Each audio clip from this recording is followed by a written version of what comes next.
حدیث نمبر 1146۔ علی بن ابی طالب رضی اللہ عنہ کہتے ہیں، رسول اللہ صلی اللہ علیہ وسلم نے فرمایا، اللہ تعالیٰ نے رضاعت سے بھی وہ سارے رشتے حرام کر دیے ہیں جو نسب سے حرام ہیں۔ امام ترمذی کہتے ہیں، علی کی حدیث حسن صحیح ہے۔ اس باب میں عائشہ، ابن عباس اور ام حبیبہ رضی اللہ عنہم سے بھی احادیث آئی ہیں۔ صحابہ کرام وغیرہ میں سے اہل علم کا اسی پر عمل ہے۔ اس سلسلے میں ہم ان کے درمیان اس بارے میں کوئی اختلاف نہیں جانتے۔ حدیث نمبر 1147۔ ام المومنین عائشہ رضی اللہ تعالی عنہا کہتی ہیں کہ رسول اللہ صلی اللہ علیہ وسلم نے فرمایا، اللہ نے رضاعت سے بھی وہ تمام رشتے حرام قرار دے دیے ہیں جو ولادت نسب سے حرام ہیں۔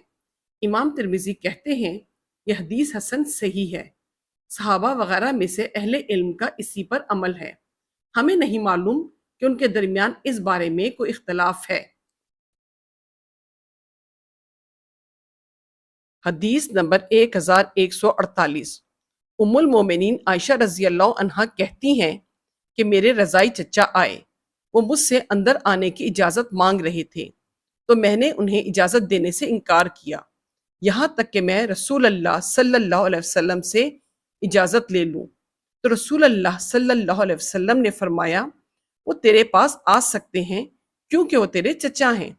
اس پر انہوں نے عرض کیا، مجھے عورت نے دودھ پلایا ہے، مرد نے نہیں۔ تو آپ نے فرمایا، تیرے چچا ہیں، وہ تیرے پاس آ سکتے ہیں۔ امام ترمذی کہتے ہیں، یہ حدیث حسن صحیح ہے۔ حدیث نمبر 1151۔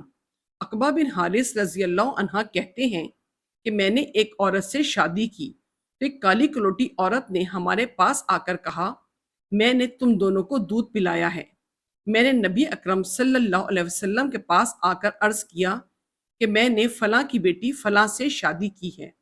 اب ایک کالی کلوٹی عورت نے آ کر کہا کہ میں نے تم دونوں کو دودھ پلایا ہے، وہ جھوٹ کہہ رہی ہے۔ آپ نے اپنا چہرہ مجھ سے پھیر لیا تو میں آپ کے چہرے کی طرف سے آیا۔ آپ نے پھر اپنا چہرہ پھیر لیا۔ میں نے عرض کیا، وہ جھوٹی ہے۔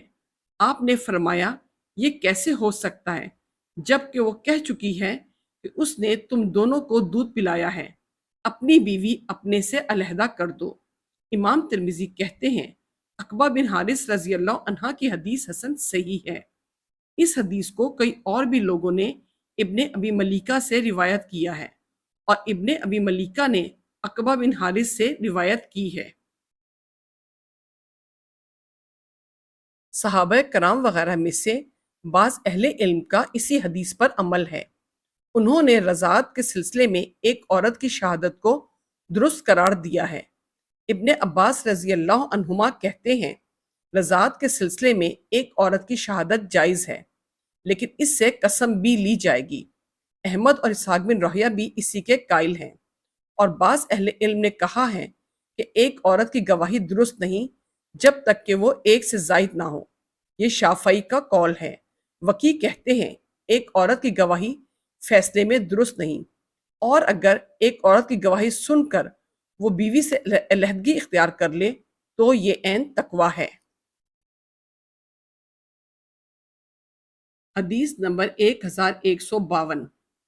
ام المومنین ام سلامہ رضی اللہ عنہا کہتی ہیں کہ رسول اللہ صلی اللہ علیہ وسلم نے فرمایا، رضاعت سے حرمت اسی وقت ثابت ہوتی ہے جب وہ انتڑیوں کو پھاڑ دے اور یہ دودھ چھڑانے سے پہلے ہو۔ امام ترمذی کہتے ہیں، یہ حدیث حسن صحیح ہے۔ صحابہ کرام وغیرہ میں سے اکثر اہل علم کا اسی پر عمل ہے کہ رضاعت کی حرمت اس وقت ہوتی ہے جب بچے کی عمر 2 برس سے کم ہو، اور جو 2 برس پورے ہونے کے بعد ہو تو اس سے کوئی چیز حرام نہیں ہوتی۔ حدیث نمبر 1162۔ ابو ہریرہ رضی اللہ عنہ کہتے ہیں کہ رسول اللہ صلی اللہ علیہ وسلم نے فرمایا، ایمان میں سب سے کامل مومن وہ ہے جو سب سے بہتر اخلاق والا ہو، اور تم میں سب سے بہتر وہ ہے جو اخلاق میں اپنی عورتوں کے حق میں سب سے بہتر ہو۔ امام ترمذی کہتے ہیں ابو ہریرہ رضی اللہ عنہ کی یہ حدیث حسن صحیح ہے۔ اس باب میں عائشہ اور ابن عباس رضی اللہ عنہم سے بھی احادیث آئی ہیں۔ حدیث نمبر 1163۔ سلیمان بن عمرو بن احوص کہتے ہیں کہ مجھ سے میرے والد نے بیان کیا کہ وہ حجۃ الوداع میں رسول اللہ صلی اللہ علیہ وسلم کے ساتھ شریک ہوئے۔ آپ نے اللہ کی حمد و ثنا بیان کی اور لوگوں کو نصیحت کی اور انہیں سمجھایا۔ پھر راوی نے اس حدیث میں ایک قصے کا ذکر کیا۔ اس میں یہ بھی ہے کہ آپ نے فرمایا سنو، عورتوں کے ساتھ خیر خواہی کرو، اس لیے کہ تمہارے پاس قیدی ہیں۔ تم اس ہم بستری اور اپنی عصمت اور اپنے مال کی امانت وغیرہ کے علاوہ اور کچھ اختیار نہیں رکھتے، اور جب وہ اپنا فرض ادا کرتی ہیں پھر ان کے ساتھ بدسلوکی کا جواز کیا ہے۔ ہاں، اگر وہ کسی کھلی ہوئی بے حیائی کا ارتکاب کریں تو پھر تم انہیں سزا دینے کا حق رکھتے ہو، بس اگر وہ ایسا کریں تو انہیں بستروں سے علیحدہ چھوڑ دو اور انہیں مارو، لیکن اذیت ناک مار نہ ہو۔ اس کے بعد اگر وہ تمہاری مطیع ہو جائیں تو پھر انہیں سزا دینے کا کوئی اور بہانہ نہ تلاش کرو۔ سنو، جس طرح تمہارا تمہاری بیویوں پر حق ہے، اسی طرح تم پر تمہاری بیویوں کا بھی حق ہے۔ تمہارا حق تمہاری بیویوں پر یہ ہے کہ تمہارے بستر پر ایسے لوگوں کو نہ روندنے دیں جنہیں تم ناپسند کرتے ہو، اور تمہارے گھر میں ایسے لوگوں کو آنے کی اجازت نہ دیں جنہیں تم اچھا نہیں سمجھتے۔ سنو، اور تم پر ان کا حق یہ ہے تم ان کے لباس اور پہننے میں اچھا سلوک کرو۔ امام ترمذی کہتے ہیں یہ حدیث حسن صحیح ہے۔ اوان اندکم کا معنی ہے تمہارے ہاتھوں میں قیدی ہیں۔ حدیث نمبر 1169۔ ابو سعید خدری رضی اللہ عنہ کہتے ہیں کہ رسول اللہ صلی اللہ علیہ وسلم نے فرمایا کسی عورت کے لیے جو اللہ اور یوم آخرت پر ایمان رکھتی ہو حلال نہیں کہ وہ 3 دن یا اس سے زائد کا سفر کرے اور اس کے ساتھ اس کا باپ یا اس کا بھائی یا اس کا شوہر یا اس کا بیٹا یا اس کا کوئی محرم نہ ہو۔ امام ترمذی کہتے ہیں یہ حدیث حسن صحیح ہے۔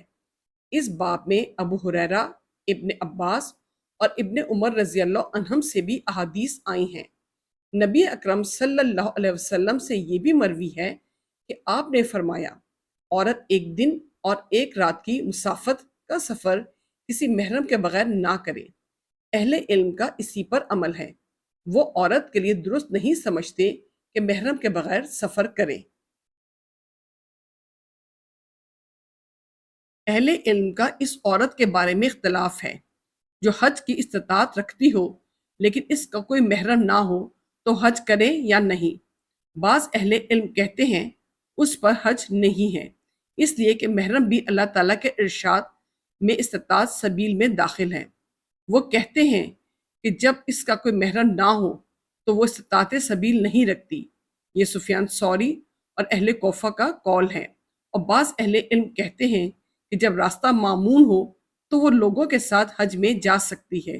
یہی مالک اور شافعی کا بھی قول ہے۔ حدیث نمبر 1170۔ ابو ہریرہ رضی اللہ عنہ کہتے ہیں کہ رسول اللہ صلی اللہ علیہ وسلم نے فرمایا کوئی عورت 1 دن اور 1 رات کی مسافت کا سفر محرم کے بغیر نہ کرے۔ امام ترمذی کہتے ہیں یہ حدیث حسن صحیح ہے۔